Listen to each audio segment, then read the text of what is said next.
Hi, I'm Jerry D with DW Pro Lights, the professional lighting division within Decorators Warehouse here in Arlington, Texas. Now, we like to install our LED lights because they're virtually indestructible. They use so much less power than incandescents, and well, they give us all the Christmas feels. And when they work with our cut-to-fit cord, you make it fit your house perfectly. So installing them is really, really simple. Taking them down, however, can be a chore. So I'm here to give you a few tips and tricks to let you remove and store your lights like a professional. All right, so let's get started. Now, the first thing I like to do before we even get started is to take a picture of the lights.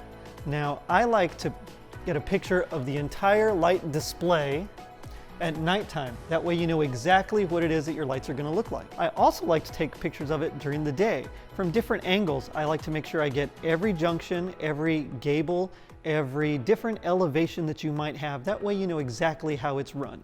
And we're going to use those pictures later on. Now, I like to use my phone, although of course you can use your digital camera, or heck, you can even use a Polaroid. But I like to use my phone because you can mark up on those pictures and color code it, which we'll see will come in handy quite a bit later. All right. Now, to actually take the lights down, of course, the old tried and true method is to use a ladder. And there's nothing wrong with a ladder. In fact, you're going to probably need to use a ladder quite often. However, there's an even simpler way. Now, this will not only speed up your takedown time, but it'll also just make it a little bit safer if you use this guy right here, a painter's pole. Now, you can use any kind of hook-like device, but I like to use a painter's pole, especially with the head bent down like this, because you can adjust the height. So when you get to your different elevations, it makes it so much simpler. All right. For the actual removal, you could start at the top, but I think it's a little bit better if you start at the third or fourth bulb. It gives you a little bit more leverage here. So what you'll do is you'll hook the cord, and then you'll give it a little bit of a twist like that. Now from here, you can really simply just take it down. Oh, all right, now see what happened here. There's a junction right there where I plugged this wreath in. Okay, now this brings me to a very, very important point. Every time you have a junction, you should label that junction, okay? Now you can do it with colored tape.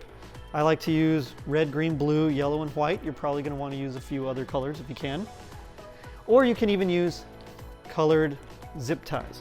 Now, let me show you how that works. Well, these two have a little red on the cord, because you're going to want to put the tape on the cord, not on the actual plug. It'll last a little bit longer if you do that. This one has red on it, and this one also has red on it, so I know that they plug into each other just like that. Okay. Now, I'm very thorough, and so when I store my lights, I like to unplug everything.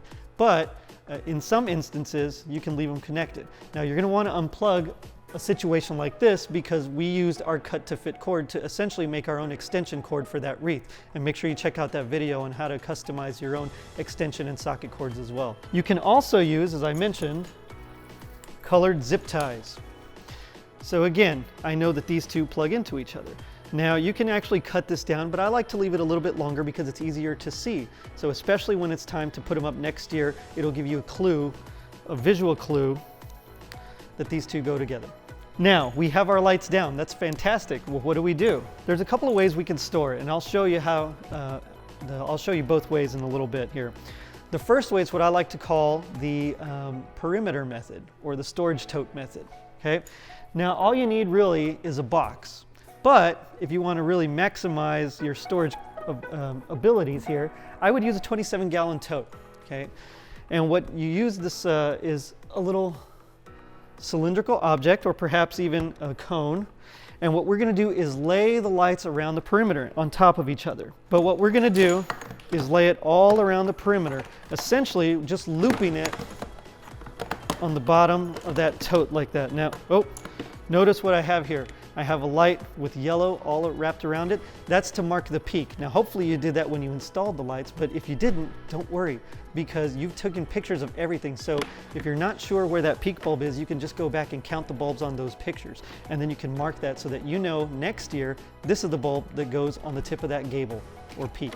And then you just continue to lie them down. Now make sure you go all in the same direction. You don't want to change directions halfway. That will kind of tangle everything up. But as long as you're going in the same direction, you're going to be able to remove these lights quickly and easily next year when it's time to put them back up.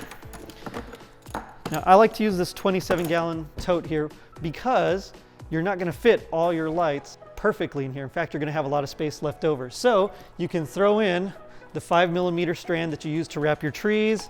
You can throw in the cluster lights that you put on your bushes right here.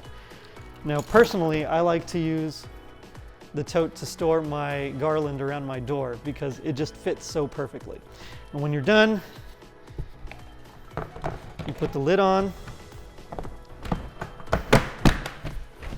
that, and you're ready to go. Throw it up in your attic, put it in your garage, in your storage space, but no matter where you put it, you'll be able to get it out fast and quick. These are some of the ways that you can really just remove your lights and store them quickly and efficiently. For more online resources, visit dwprolights.com. Of course, you can shop, you can get all your needs there, your bulbs, your socket cord, your male and female connectors, but you can also come in the showroom here, and one of our professionals will help you just design your light display and get everything perfect to give y'all the Christmas feels.